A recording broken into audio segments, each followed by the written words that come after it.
नमस्कार छात्र छात्रों, द्वितीय वर्ष भूगोल की कक्षा में आपका स्वागत है। द्वितीय प्रश्न पत्र के द्वितीय यूनिट पर हम लोग चल रहे हैं। प्रथम प्रश्न पत्र के द्वितीय यूनिट मिस्र के बारे में हम पढ़ रहे हैं। इजिप्ट की आज हम जो पढ़ेंगे वो कृषि और सिंचाई के बारे में अध्ययन करेंगे। पिछली कक्षा में हमने मिस्र के प्राकृतिक संसाधनों पर चर्चा की थी। आज की कक्षा में हम मिस्र में कृषि की बात कर रहे हैं और जब हम मिस्र की बात करते हैं तो सीधा सीधा हम नील घाटी की बात कर रहे होते हैं। नील घाटी 440 ईसा पूर्व हेरोडोटस नाम के विद्वान ने कहा था कि मिस्र नील का वरदान है। यानी मिस्र की जो स्थिति है, मिस्र का जो एग्जिस्टेंस है वो नील पर डिपेंड करता है। मिस्र में कृषि का पूरा जो क्षेत्र है वो अगर ढाकला और खारगा मरुद्यानों को छोड़ दिया जाए तो पूरी तरह से नील घाटी के अंदर ही सीमित है। तो नील घाटी के क्षेत्र में ही आपकी कृषि की जाती है, क्योंकि मिस्र में होने वाली पूरी कृषि पूर्ण रूप से सिंचाई पर आधारित है। वहाँ प्राकृतिक रूप से वर्षा न के बराबर होती है, इसलिए कृषि का पूरी निर्भरता नील घाटी के द्वारा होने वाली सिंचाई के अंदर ही है। कुल मिस्र के भौगोलिक क्षेत्र का 3.5% कृषि योग्य है, यानी जिस पर कृषि की जाती है और उसी पर सारी फसलें उगाई जाती है। डेल्टाई और निचले नील क्षेत्र के अंदर त्रिफसलीय फॉर्मूला अपनाया जाता है, यानी साल की 3 फसलें ली जाती है। शेष मिस्र के अंदर द्विफसलीय यानी 2 फसलों का ही काम किया जाता है। ज़्यादातर जो खेत है 60% के लगभग जो खेत है वो 4 एकड़ से छोटे हैं, यानी छोटी जोत है उनके पास। और अधिकतर जो मिस्र का औसत किसान है वो कम आर्थिक स्थिति वाला ही है। आर्थिक स्थिति मिस्र के किसान की कमजोर है, वो निर्धन है। छोटे जोत होने के कारण अधिक आय उससे नहीं हो पाती, नहीं उनमें आधुनिक यंत्रों का प्रयोग हो सकता है। अधिकतर जो जनसंख्या है मिस्र की, क्योंकि दूसरे और कोई औद्योगिक विकास नहीं हुआ है, दूसरे साधन नहीं है रोजगार के, तो अधिकतर जनसंख्या कृषि पर ही अपनी निर्भरता रखती है। जो खेत है वो सारे नील नदी, नील घाटी के डेल्टा और पश्चिम के कुछ मरुद्यान, जैसे मैंने अभी आपको नाम बताया, खारगा और डागला, दो मरुद्यान है। ढाकला और खारगा जो मरुद्यान है उसमें निर्भर करती है, उसी के अंदर सारी उसकी खेती निर्भर करती है। अब नील नदी के अंदर जो यांत्रिक कृषि का जो अभाव है, अधिकतर जो आपकी लेबर ओरिएंटेड कृषि की जाती है। ज़्यादातर जो मिस्र का निचला भाग है उसमें मक्का और चावल उगाया जाता है और ऊपरी मिस्र के अंदर गेहूं, जौ और बाजरा उगाया जाता है। कुल 3.5% कृषि योग्य जो क्षेत्र है, उस कृषि योग्य क्षेत्र का लगभग 40% भाग पर कपास, मिस्र की कपास, आपको पता हो, मिस्र की कपास बहुत ही उत्तम श्रेणी की कपास मानी जाती है। बहुत ही लंबे रेशे की और चमकीली कपास होती है, जिसकी अंतर्राष्ट्रीय मार्केट में बहुत मूल्य है, क्योंकि जो मिस्र की जलवायु है वो कपास उत्पादन के लिए बहुत अच्छी है। आर्द्र जलवायु नहीं है, बहुत ही सूखी जलवायु है और उससे कपास की जो क्वालिटी है वो बहुत अच्छी होती है। तो मिस्री कपास जो होती है वो बहुत ही अच्छी क्वालिटी की कपास, विश्व में सबसे अच्छी क्वालिटी की कपास में से मिस्री कपास मानी जाती है।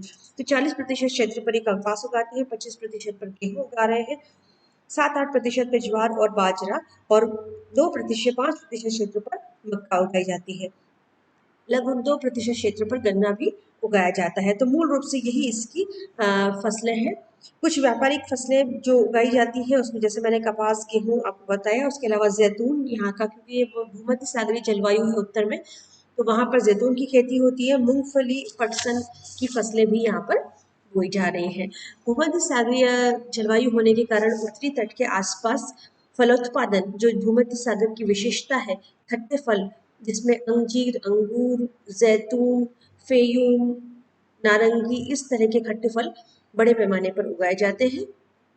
खाद्यान्न तो मैंने आपको बताया ही, सभी प्रकार के खाद्यान्न, चावल, गेहूं, ज्वार, बाजरा और मक्का, सभी वहाँ पर उगाए जाते हैं। तो ये सारा कुछ खेती का क्षेत्र है, जो अनाज, औद्योगिक व्यापारिक फसलें, रेशेदार फसलें और तिलहन और फल, सभी कुछ वहाँ उगाए जाते हैं और वहाँ की आय का चौथाई जो प्रतिशत जो भाग है वो कृषि आय है। यानी कुल जो आय होती है आपकी मिस्र में, उसका चौथाई प्रतिशत आय आपकी ये है और आधा जो एक्सपोर्ट कर रहे हैं वो कृषिगत सामानों का ही एक्सपोर्ट कर रहे हैं। जो मिस्र से एक्सपोर्ट हो रहा है वो एग्रीकल्चर गुड्स ही एक्सपोर्ट की जा रही है, परंतु वहाँ के एग्रीकल्चर से बहुत अधिक आय नहीं हो पाती है किसानों को, क्योंकि छोटी जोत होने के कारण अधिक यंत्रीकरण नहीं है और अभी भी मानव श्रम आधारित कृषि ही की जा रही है। इसके बाद आज हम चर्चा करेंगे सिंचाई की। जब हम सिंचाई की चर्चा करते हैं, आप जानते हैं कि मिस्र में किसी भी प्रकार की खेती बिना सिंचाई के संभव नहीं है। इसका कारण है कि वहाँ पर वर्षा नगण्य मात्रा में होती है। नगण्य वर्षा होने के कारण पूर्ण रूप से किसान सिंचाई पर निर्भर करते हैं और सिंचाई का एकमात्र स्रोत जो उनके पास है वो है नील नदी। कुछ पाताल तोड़ कुएं मरुद्यानों में खोदे गए हैं और नील के पेटे में भी कुछ कुएं खोदे गए जिनसे आप भूमिगत जल लिया जाता है, परंतु मूल रूप से भूमिगत जल की अपेक्षा वहाँ पर सिंचाई से जो कृषि है वो नील नदी पर आधारित है। तीन पद्धतियाँ, चार पद्धतियाँ हैं वहाँ पे। इसकी शदुफ पद्धति जो बहुत ही प्राचीन पद्धति है, जिसमें बड़े किसी बाल्टी या चमड़े के बने हुए पात्र से पानी नील का निकाल के खेत में डाला जाता है। ये बहुत ही प्राचीन पद्धति है जिसमें चमड़े के बड़े खोल और बाल्टी के द्वारा पानी से लेकर और उसको डाला जाता है। ये वहाँ की प्राचीन मिस्री पद्धति है। इसके अलावा बेसिन सिंचाई पद्धति भी अपनाई जाती है। भूमिगत जल का इस्तेमाल किया जाता है और नील नदी पर नहरें बनाकर भी सिंचाई की जाती है। तो ये सारी सिंचाई पद्धतियाँ वहाँ पर अपनाई जाती है जिनसे सिंचाई का काम किया। अब बात आती है सिंचाई की सबसे बड़े स्रोत असवान बांध की।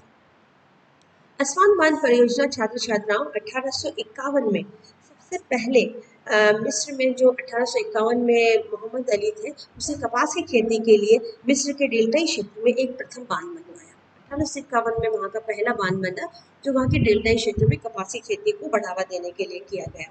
उसके बाद जिफ्ट बांध, अस्यूत बांध, 1902 का असवान बांध, इसना बांध और नाग हम्मादी बांध बने। सबसे महत्वपूर्ण बांध जो 1971 में बना वो था असवान हाई डैम। असवान पर बांध बांधने का प्रयास तो 1900 के शुरू में ही प्रारंभ हो गया था, परंतु उसकी जो वास्तविक सफलता है वो 1952 की जो मिस्र की क्रांति हुई, जो मिस्र में जो रेवोल्यूशन आया, उसके बाद नासिर के जो नेतृत्व में मिस्र का एक नया रूप सामने आया।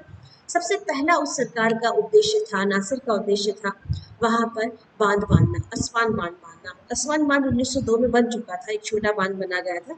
1971 में असवान हाई डैम बना जिसने असवान को बड़ा स्वरूप दिया, एक बड़ा पानी का रिजर्वायर क्रिएट किया और उस रिजर्वायर से न केवल आपका पानी सिंचाई के लिए उपलब्ध हुआ बल्कि जल विद्युत के लिए भी वो एक बड़ा स्रोत बन के सामने आया। तो 1960 से 71 के बीच का जो समय था वो पूरा असवान बांध को समर्पित था और असवान बांध का निर्माण इस समय में हुआ और साथ में नील नदी के आसपास तटबंध भी बांधे गए जिससे नील नदी के पानी को बर्बाद होने से रोका जा सके। अब इस जो बांध था, हाई डैम जो था, जो उसको 1952 की क्रांति के बाद लाया गया, उसका मुख्य उद्देश्य क्या था? उसका उद्देश्य था बाढ़ के पानी को नियंत्रित करना और उसका सही इस्तेमाल करना, सिंचाई के लिए पानी के भंडारण को बढ़ाना, यानी ज़्यादा से ज़्यादा पानी को सिंचाई के लिए इकट्ठा किया जा सके, पन बिजली पैदा करना, विद्युत की आवश्यकता उद्योगों के लिए, कृषि के लिए और घरेलू इस्तेमाल के लिए जो बिजली की आवश्यकता है उसको पूर्ण करने के लिए बड़े पैमाने पर जल विद्युत उससे पैदा की गई जाए। इसके साथ औद्योगिकरण के लिए भी पानी और बिजली का उपलब्धता असवान बांध से उसको दी जाए, इसके उनके एक बड़ी उद्देश्य को लेकर उन्होंने असवान बांध बांधा और इस असवान बांध ने बहुत कुछ उन उद्देश्यों को किया। तो छात्र छात्राओं, असवान बांध एक जीवन रेखा के रूप में सामने आया और उसने इस क्षेत्र को बहुत ज़्यादा आगे बढ़ाया। अब इस असवान बांध बांधने से गर्मियों में जो समय विषुवत रेखा से पानी आने की कमी हो जाती है या बहुत ज़्यादा वाष्पीकरण होने से नील नदी में पानी कम होने लग जाता है, उस समय भी नील में पानी को बराबर बनाए रखा गया और नील के ऊपर इस बांध के द्वारा बांध बांधने का प्रयास किया गया। अब जब जो बांध बंधे हैं उनमें जो पहला था 1898 में से 1902 के बीच में बना था वो असवान का निम्न बांध था। सबसे पहले, जिससे मैंने बताया कि 1902 में एक बांध बन चुका था असवान में, और वो बांध था असवान लो डैम, जिसको ब्रिटिश शासकों ने बनाया था क्योंकि उस समय वो ब्रिटिश कॉलोनियल था। तो ब्रिटिश कॉलोनियल काल में ये जो बना वो असवान लो डैम था, जिसका जिस प्रोजेक्ट को सर विलियम विलकॉक्स ने डिज़ाइन किया था और उनके द्वारा डिज़ाइन इस प्रोजेक्ट के अंदर कई सारे इंजीनियर शामिल थे जिसमें sir Benjamin Baker, sir John Aird है जिन्होंने इस बांध को बांधने का प्रयास किया। उसके बाद असवान हाई डैम बनाने की जो परियोजना है 1952 की क्रांति के बाद सीधा पहली काम उन्होंने बड़ा काम इसको किया। 1954 से 1959 के बीच यूनान और मिस्र की संयुक्त तत्वावधान में मिस्र दोनों की इंजीनियरिंग कैपेबिलिटी में एंड्रियस डालिस नाम के एक इंजीनियर ने इस योजना का विकास शुरू किया और उसमें अपना काम किया और इसकी योजना बनाई। अगली वाली कक्षा में हम आसवान बांध को पूरा समझेंगे और उसकी आगे उपादेयता पर ध्यान देंगे।